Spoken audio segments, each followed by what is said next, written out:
আপনারা টাইটানিক জাহাজের নাম শুনেছেন? টাইটানিক জাহাজের 8 গুণ 10 গুণ বড় একটা জাহাজ আছে, আইকন অফ দ্য সি, আমি দেখে এসেছি।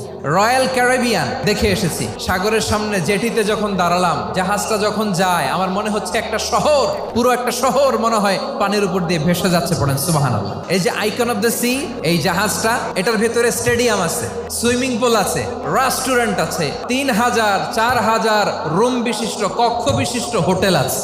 এই সবগুলোর নিয়ে এগুলো চলে সাগরের দোলার মধ্যে, জলোচ্ছ্বাসের মধ্যে। এই সাগরের ভেতরে এই জাহাজগুলোর ভাষায় রাখছে কে?